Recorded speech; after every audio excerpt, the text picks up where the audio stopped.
بسم اللہ الرحمن الرحیم۔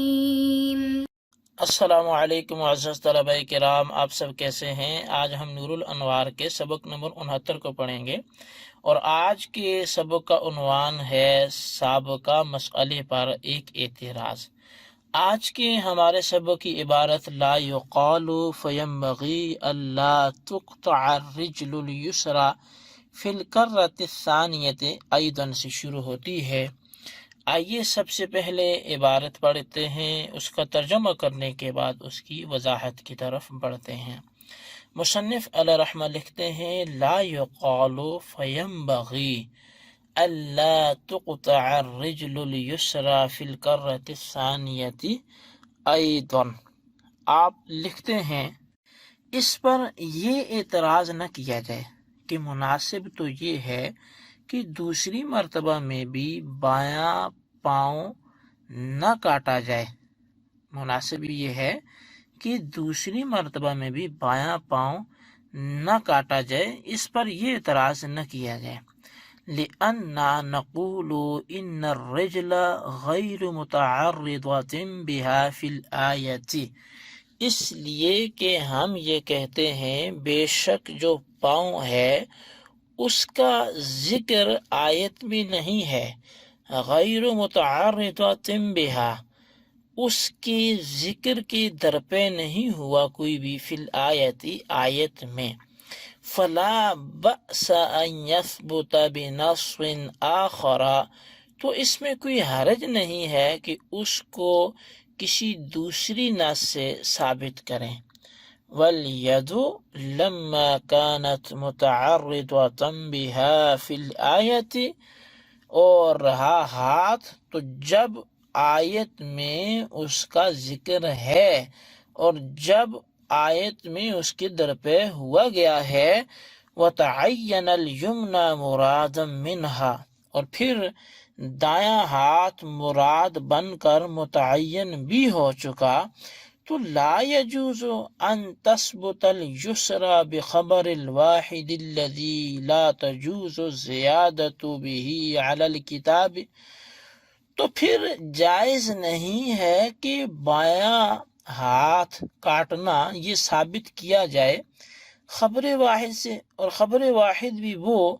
کہ جس کے ذریعے کتاب اللہ پر زیادتی جائز ہی نہیں ہے۔ لأنه لم يبق المحل المعین الذي تعین بالاجماع، اس لیے کہ اب باقی نہیں رہا وہ محل جو معین ہو، الذي تعین بالاجماع، جو کہ اجماع کے ساتھ معین ہوا ہو، ایسا کوئی معین محل باقی نہیں رہا۔ بخلاف الجلد فإنه كلما يزني غير المحصن يجلد لأن البدن صالح للجلد دائما، یہاں برخلاف جلد کے، برخلاف جلد سے مراد برخلاف کوڑے کے، اس لیے کہ غیر محسن جب بھی زنا کرے گا اس کو کوڑے لگائے جائیں گے، کیونکہ بدن دائمی طور پر کوڑے کھانے کی صلاحیت رکھتا ہے۔ جی طلبہ کرام، یہ ہمارے آج کے سبق کی عبارت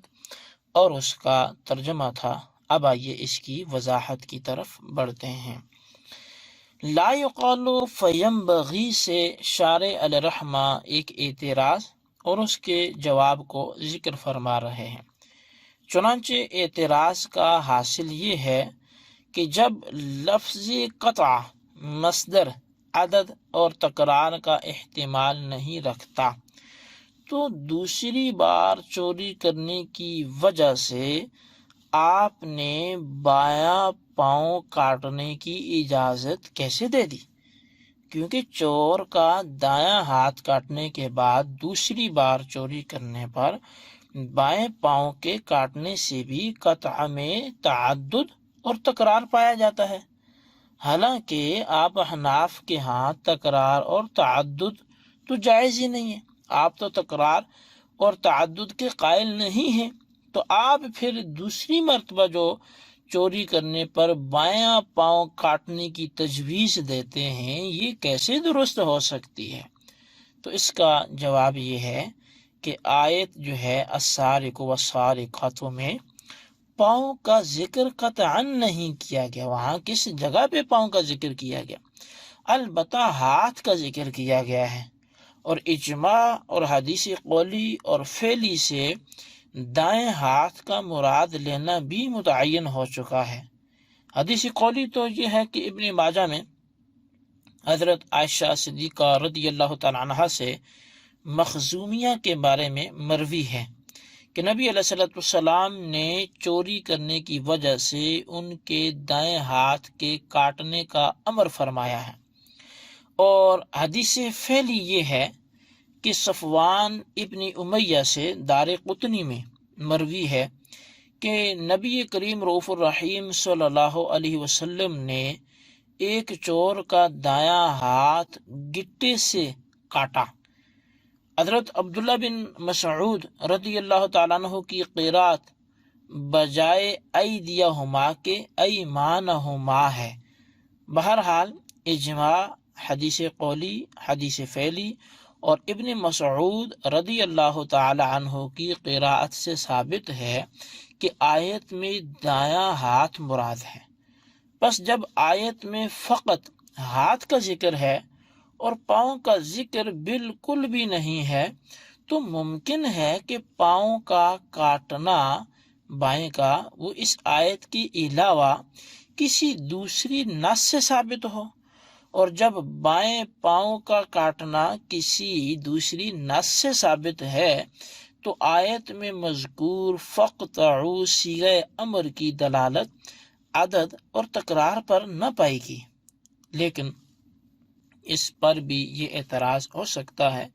کہ آیت میں جس طرح بائیں پاؤں کا ذکر نہیں ہے، اسی طرح بائیں ہاتھ کا ذکر بھی نہیں ہے۔ بس جس طرح نص آخر سے بائیں پاؤں کے قطع کو ثابت کرنا صحیح ہے، اسی طرح دوسری کسی نص سے بائیں ہاتھ کے قطع کو ثابت کرنا بھی درست ہوگا۔ ان دونوں کے درمیان فرق کرنا تحکم اور